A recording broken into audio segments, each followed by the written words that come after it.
Tonight, WWE presents Hell in a Cell live on pay-per-view and on the WWE Network, streaming across the world. And one of the Hell in a Cell matches we have, it wasn't originally scheduled to be a Hell in a Cell match, of course, is for the SmackDown Women's Championship as Bianca Belair faces Bayley once again in a rematch from WrestleMania Backlash. Now, of course, as I mentioned, this was not scheduled to be a Hell in a Cell match. It was only changed into a Hell in a Cell match this past week on SmackDown, with Roman Reigns facing Rey Mysterio inside Hell in a Cell on the show on Fox this past Friday. The decision obviously was made by WWE to have, we were going to have two Hell in a Cell matches on the show, one for the WWE Championship and the other initially was going to be for the Universal Championship, and obviously the decision was made, okay, we're going to change another match into a Hell in a Cell match. There was discussions about possibly having Sami Zayn versus Kevin Owens inside Hell in a Cell, but the decision was made to have Bianca Belair defend the SmackDown Women's Championship against Bayley inside Hell in a Cell, and that's what we're getting tonight, of course. Now, this feud, it's a weird one, to be honest, because it centers around... This is the thing about WWE, that modern-day WWE, is that, and we've seen this pattern, I think, for a while, certainly in the most sort of recent memory, and by recent memory, I mean maybe the last... certainly during the pandemic, maybe during the last 18 months or so, is that the WWE pay-per-views, especially since moving to the Thunderdome, are always, at the moment, pretty good. Let's be honest. And I think we'll probably leave Hell in a Cell tonight saying that the in-ring action is very good. I mean, you look at the card on paper, it's a small card, which isn't a bad thing. And you look at the matches, you look at the pairings, and nowadays, most people in WWE are good in-ring workers, right? They're good. The good in-ring workers. They deliver good matches, and this one will be no different. Bianca Belair versus Bayley, two of the best female wrestlers in WWE, two of the best wrestlers in general in WWE. And if you go back to Bianca Belair, her last few matches, of course, winning the SmackDown Women's Championship at WrestleMania against Sasha Banks, arguably the match of night one of WrestleMania, certainly was the main event. I would probably say it was the match of WrestleMania that day. It's between that and the main event of night two as to what was really the match of the weekend there. I enjoyed her match against Bayley at WrestleMania Backlash. I thought it was good. I did think there were elements of it that I would have improved. The whole finish with the braid and the hair and all that kind of stuff I wasn't massively keen on. But there's no doubt that this match will be good tonight. It'll be very good. And this is again, this kind of sums up the WWE storytelling in recent memory, certainly since moving to the Thunderdome, is that the match is good, but if you really look at the build-up to it and you really look at the story behind it, it's not good. The part that the creative team or the part that Vince McMahon, Bruce Pritchard, or whoever, the story behind it isn't good. The match itself is fine. And it's kind of the same what we saw at WrestleMania and kind of the same of what we saw at WrestleMania Backlash, that you're going into these pay-per-views going, look, I know the match is going to be great because the people involved in this match are great. But the story here is just bizarre and doesn't make a whole ton of sense. This entire story with Bayley and Bianca Belair centers around Bayley laughing. That's it. That's it. And that is so strange to me, considering that, again, we don't know fully what the creative process looks like, but we know there are quite a lot of writers under contract to WWE or signed to WWE or WWE employees, whatever. You've got two kind of writing teams. Now, I don't know if this has changed now given the pandemic, but previously what you had essentially was a writing team that stayed in Stamford, Connecticut for the entirety of the week. They wrote shows, come up with storylines, come up with promos, whatever. And then you had an on-the-road writing team who traveled to all the TVs to help the talent, to write for the talent on today, to make changes, to do whatever. That's what you had. Now, obviously, given that WWE hasn't been on the road for 18 months, again, I don't know how that system works, but I just find it strange considering you've got all of these people under contract to WWE.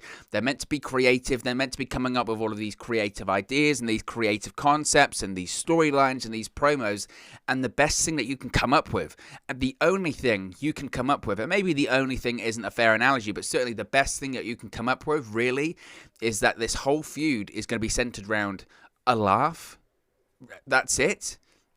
And it's WWE's, again, this started off organically. Bayley just being Bayley being the heel character that she is, decided that I'm going to do an over-the-top obnoxious laugh. Why? Because I guess that's what heels do. Sasha Banks does it. Seth Rollins does it. A lot of characters at the moment in WWE just do the big ha ha ha, because they're a heel, right? Heels are happy. Baby faces have to smile and wave. But heels can laugh and cackle because they're evil, like a supervillain. And the moment you saw Bayley do that, and the moment you said, oh, that was quite entertaining, you knew, oh no. Because if something's organic, if something's entertaining, WWE will pick up on that and they will capitalize on it. Usually that's not a bad thing, but when WWE does it, they will capitalize on it in the sense that they will drive this into the ground. And that's exactly what they've done when it comes to Bayley's laugh. They have just picked up on it and just drove it into the ground, into the ground, into the ground. Vince McMahon, because we've heard these stories for years at this point, probably, and I'm assuming here, and that's probably wrong of me, but Vince McMahon probably looked at this and saw Bayley's laugh and said, "What was that? What was that?" And he said, "That's the Bayley laugh." She goes, "I don't even know. I didn't even know what I was doing. I thought I'd laugh, so I laughed." And he'll look at that and he'll go, "Do that again. Now that's you. Now you laugh all the time, and it's just." Again, I get it, but a whole storyline around it, around this cackle. And it's that kind of laugh that I know Bianca Belair during the storyline is, what's so funny? Why are you laughing? What's so funny? What's there so funny to laugh about? Why are you laughing at something that isn't funny? There's nothing to be laughing at. What's so funny? That's kind of the storyline here. And there doesn't need to be anything because Bayley's a heel.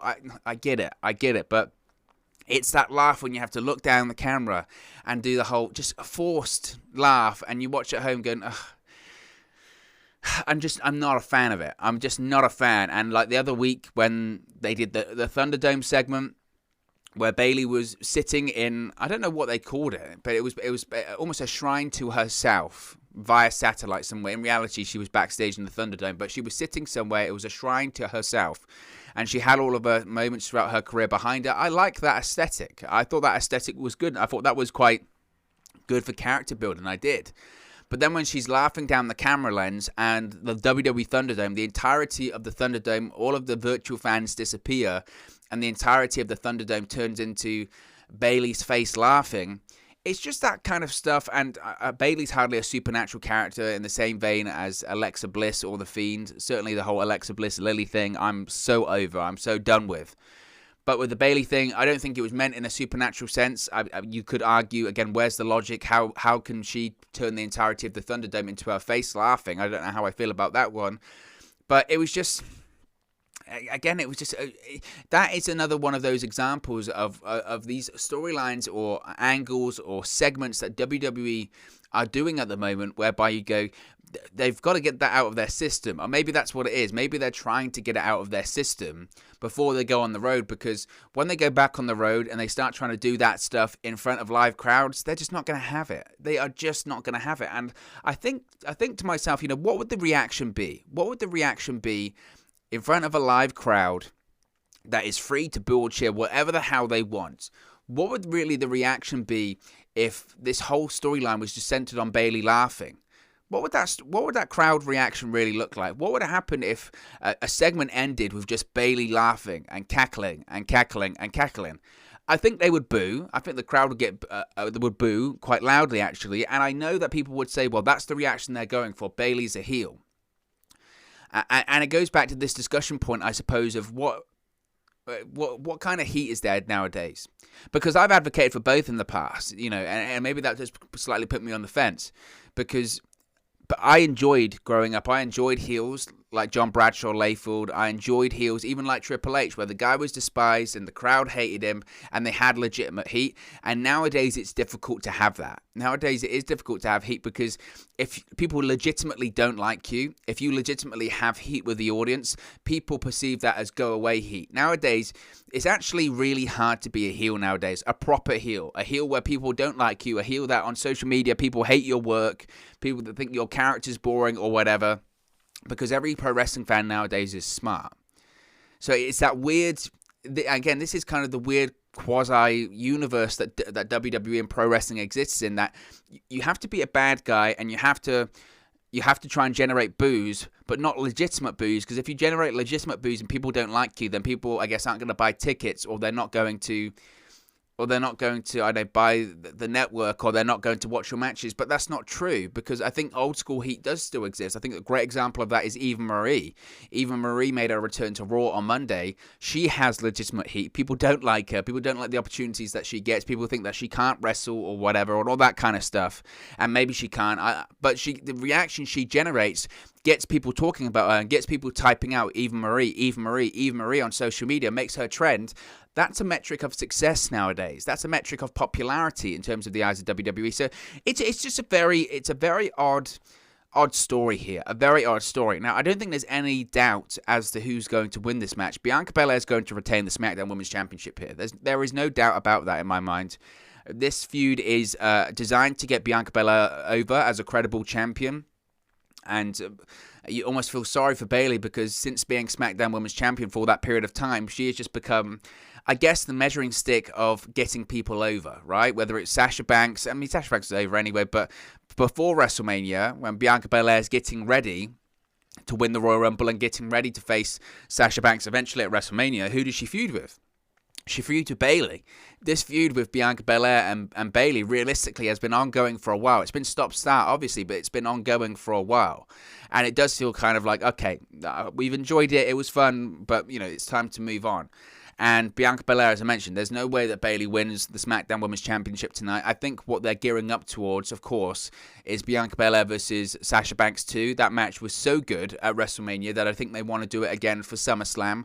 All hands are on deck for SummerSlam this year. Every resource is going to be tapped into, whether that is having Goldberg, Brock Lesnar, John Cena, Edge, and bringing back Sasha Banks, of course. Now, Sasha Banks, I'm assuming, has been away filming with The Mandalorian once again. That's why she's been taking time off. I saw that she was submitted for Emmy consideration this past week. I mean, no disrespect, I don't think she's going to win because The Mandalorian isn't going to win an Emmy, and I don't know if her role specifically was big enough to win an Emmy, but, you know, frankly, heck of an achievement anyway. And I found that whole Mandalorian stuff with WWE was just bizarre last year as well. Speaking of bizarre, I mean, you know, she was in during last year, The Mandalorian, because it's such a great series. Even if you're not a Star Wars fan, you can get into it. I myself am a Star Wars fan, and I love it. I mean, during that period of time last year, The Mandalorian was the #1 show. I guess you can call it on television. It was on Disney Plus, a streaming service, but it was the #1 show every single week when the episode came out. People were talking about it on social media. Of course, that finale and the CGI and all that. I don't want to spoil it, even though it came out ages ago. But when that show came out last year, every single week, the episode, it was the hottest thing on social media. And by proxy, Sasha Banks got a ton of exposure because she was a featured player in that series. Not the headline act or anything like that, but she was a featured player in that series. And for whatever reason, WWE just didn't acknowledge it. Just did not acknowledge it. And it was just bizarre. You think of how desperate WWE is for fringe mainstream crossover, people talking about their stars, people talking about WWE, telling people, look how great and big our stars, and look at the shows they're appearing. You know, they heavily plug it when someone appears in a crappy show on the USA Network or a crappy show on whatever network they were on, My Network Television back in the day for SmackDown or whatever. They're happy to promote the hell out of that and remind people, or when they're on Sci-Fi, oh, this so-and-so's going to appear on this show this week that nobody watches. But when you've actually got one of your mainstream stars appearing in a mainstream television, they're in the Star Wars universe. For goodness sake, the Star Wars universe is one of the biggest, arguably the biggest movie franchise of all time. You've got one of your WWE superstars appearing in that, and you don't want to make reference to it? Why? Logic could only state that maybe that's because WWE didn't create that deal themselves.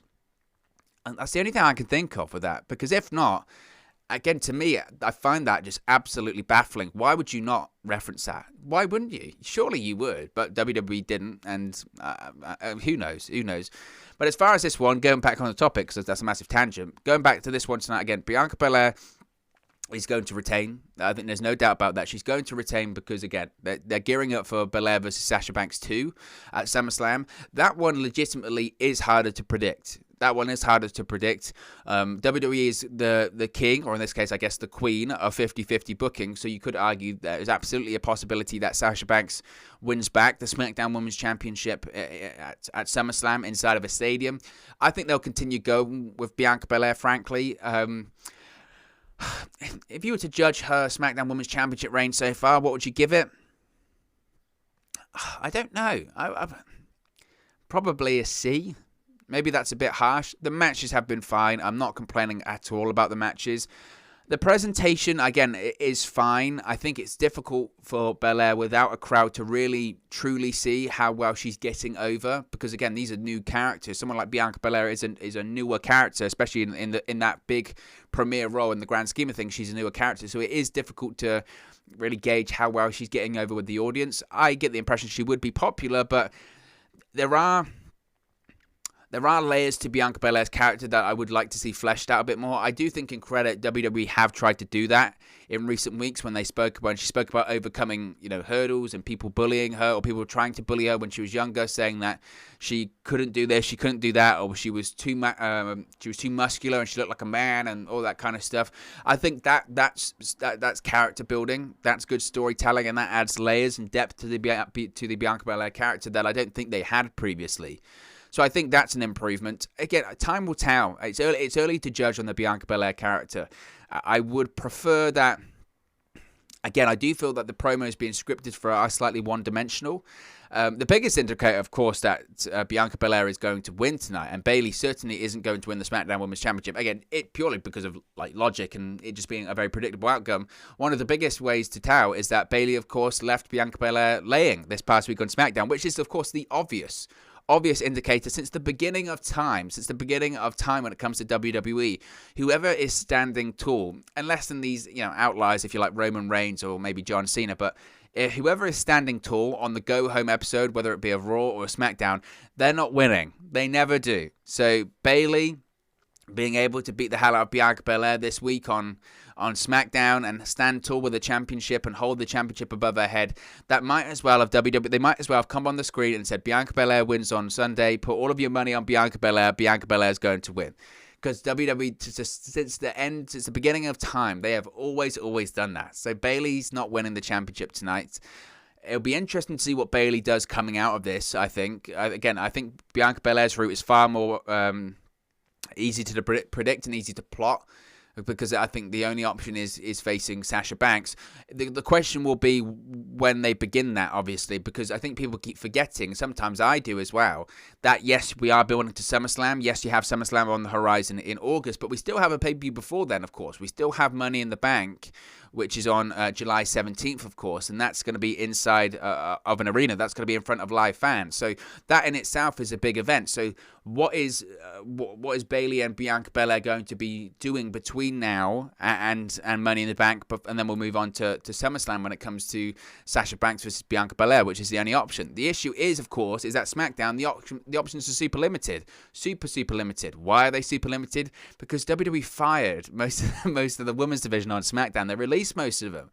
So what they're going to be doing next, I would probably state that I think Bianca Belair probably faces Carmella heading into Money in the Bank in July. They're obviously trying to get a bit of steam once again behind Carmella. She's been having some essentially squash matches the last few weeks on SmackDown. They've been doing the whole promos of her calling her, was it the most beautiful WWE superstar of all time, having Michael Cole call her the most beautiful WWE superstar of all time, having the announcer Greg Hamilton call her the most beautiful WWE superstar. That to me looks like WWE trying to actively set up the next opponent for Bianca Belair before they move on to Sasha Banks versus Belair too. So I would probably state that Bianca Belair, of course, wins tonight. What Bayley does coming out of this, I don't know. She'll do probably what she did on the road to WrestleMania, which is a whole lot of nothing. Maybe host a Ding Dong Hello segment in a way just to try and keep her on television.